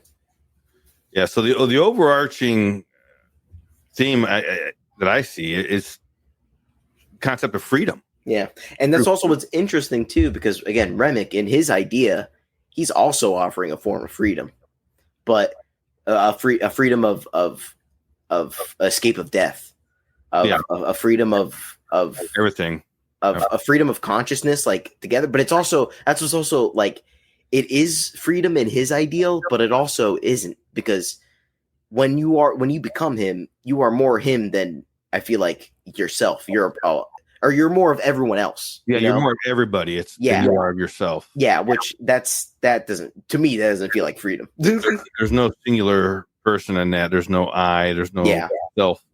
It's us. Exactly. Yeah, and to me that doesn't mentality. Yeah, which is interesting, because they were also like, it's as again, you could read a whole lot of things into it, but it's just interesting because the juke joint, that was also in us. That was in us of community, but it wasn't, it wasn't symbiotic. It wasn't overreaching each other. It was like blues. It was like jazz. It was coming together, not forcibly, which is what Remick wanted. Yeah, and that whole, I don't know, that whole hive mind mentality thing is not. It's not freedom. Yeah, no, not at all. Not at all. So. Because you don't have freedom of you don't have freedom of individuality. You don't have freedom of choice, really. You're still you're stuck in hive mind. But which is also interesting though, because now Stack and Mary do have that freedom because they don't have the hive mind to respond to. Now it's just them too. Unless they start making more people, more vampires. That's the thing. That's what's so strange. Part two, I guess they're not alphas because they don't have the red lights. So I don't know if they can even do symbiosis. Maybe they can. Maybe they become an alpha once they start making more. Yeah, but that's the thing too. We only saw them, so it made me believe that it's just them. Yeah, right now, we'll find out in part two. They're going to make a part two. Here's the thing though. Ryan Coogler has said he doesn't want to, so it makes me think if there's going to be one, it's going to be the studio making one with a different director. That's the thing. I don't know how I feel. Like Ryan Coogler nailed it. I don't think you could get anybody else to make this movie.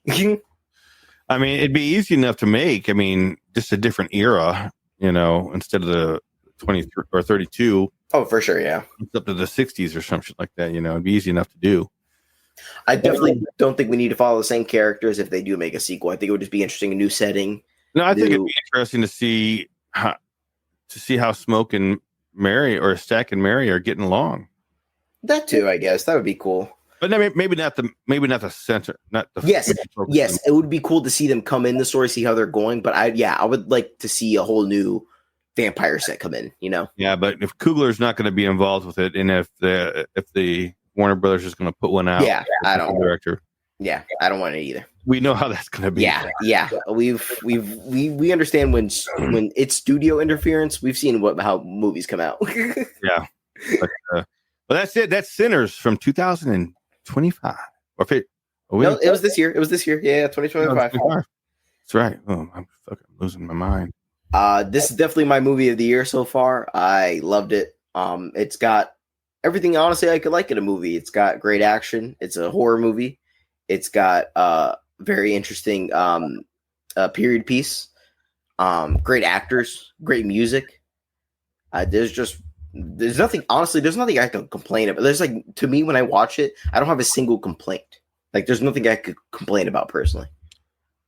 Yeah, I don't know so much that I have complaints, just nitpicks maybe and stuff like that. I mean, it's not really a complaint. I mean, I like the movie overall. Yeah. It's a great movie. I thought it was great when I saw it at the theater when it first came out. And then rewatching it here, I thought it was great. I do pick up on a little bit more things. And I think for the most part, people out there are trained to find something to dislike about it, or like about it in specifics. I like it overall as a movie because I think the storytelling about the characters in the beginning is awesome. Mm-hmm. It builds them up good. And I think the twist with the horror, and the unknown of the Irish vampire, I think it's an interesting twist. And I think that if they do something in the future in this universe, I think it'd be interesting to delve into Remick. Yes, I was going to say, if we were ever going to, if Ryan Coogler, if I would like him to be a part of it, but I think it would be interesting to see him explore more Remick's past, see where he came from, see maybe if there was a reason he was going after Sammy. Maybe there was a specific reason. We don't know. That'd be cool. Interesting to see. I mean, it's to me, it's not a terrible movie, but like I was saying, I think that so much today we are, we're programmed by society, media. You have to find something you like or something you don't like specifically. Yeah, you got to stick to that. And I said early on, and I've said this for years, when I'm going to see a movie, I shut everything out, and I want to be entertained. On the merits of the movie itself, not on outside think pieces, not on what people want the movie to mean or whatever. It's just what the movie gives you in entertainment and in at the time in value. Yeah. And now when I have to podcast about it, I do look into it more. And of course, yeah. And you start. That's why I like doing this podcast, because we will watch a movie I'm trying to think, that what's the that one Christmas movie with the Santa Killer Santa? Oh gosh, they're remaking it now. I know, which I'm interested to see. I can't remember. Now I can't even think the name. And we've literally done it for the show. But anyway, we can watch a movie like that, which is, again, it's very campy. It's very of its time. But even then, as a podcast, you have to delve into it. And you can see things that, honestly, you probably didn't think about the first time when you were watching it, which is why I like doing the show. It's just very interesting. Yeah, and, watching a movie for entertainment's sake, I mean, just to be entertained, I think there's a lot of people that just don't do that anymore. They go to watch a movie and they specifically go in to watch for a reason to either nitpick, tear something about it. Some people go in just to hate it. Some people just go in because they specifically love that thing and they'll love it no matter what. So it's I agree. People come from both sides. I mean, people come from all different angles. If you go to watch a movie and it turns out being the worst movie you've ever seen, the new Jeepers Creepers, or the new World of Worlds. So yeah, I went into those movies thinking, man, let's check them out. They may be cool, maybe all right. I was wrong, but I think to me that's the fun part of going to see these movies, because you don't know if you're going to be entertained or not. Yeah, and if you dislike it, you dislike it because they didn't entertain you. You know, all in all, I think Sinners was a great movie. Yeah, I'll watch it again. I've already seen it twice, so I definitely watch it again. One caveat in your rule is anything Jared Leto in automatically sucks. I'm sorry. Yeah. Anything that man is in automatically sucks. I tried to give Morbius a shot. Nah, I'm sorry, man. It's just the moment they cast it, dude. The new Tron Ares movie. I love Tron Legacy. I love the Tron Uprising animated series. I was excited for this movie, and then they announced Jared Leto as the main guy, and I was like, damn it. They have 9-inch nails doing the album. You know how awesome that album's gonna be, but no. I've heard some of the music from it. It sounds cool. We got Jared Leto. I think he looked good as Morbius. He just didn't act good as Morbius. Yeah, no, not at all. He didn't even have the vampire accent. I wanted the vampire accent. Oh. I don't know. That fuckstick. He messed it. Morbius. But anyway, if you want to see a real vampire movie, fuck that Morbius shit and go check out Sinners. Oh, yeah, Sinners. That's right. But that's it. That's all we got for you this evening, even though we had some hiccups a little bit. Yeah, sorry about that. We are episode number 1 of season 4. Welcome back. Yeah. You'll hear once I edit and I do all the stuff in here, you hear the new theme song for season 4 as well. It's metal, baby. We're gonna come back on a better episode with a better guest, moi. We got some interesting stuff coming up here in the near future. We're doing Creep Show 1 and 2. I got Night of the Comet coming up. I have what's that? The Creature of Boggy Creek coming up. Oh, yep. Okay. Boy, I got some, and this Halloween's coming up, and we're ramping up this for our theme this year. Last year was vampires and kind of fell flat because work, but this year it's zombies. So we're gonna be doing a bunch of zombie movies. This might be the year we do Train to Busan finally. Possibly. Yes, we need to. My probably favorite, if not second favorite zombie movie. It's definitely up there. It's a good movie. But we'll get into that as we come out further down the road. But that's it for the evening. Until next time. You don't have anything to say? I was trying to come up with the okay. I'm sorry. I failed on it. I was gonna say your body didn't forget me, because that was probably my favorite line in the movie, because that was insane. I've never heard anything more sexy in my life. I was like, Jesus Christ. So, yeah, and that's gonna do it for the day. Thanks for hanging out with me and let me bend your ear for a while. Ain't no time for bad shine. And until next time, don't forget.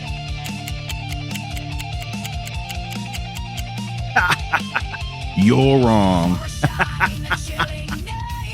Later, Tater.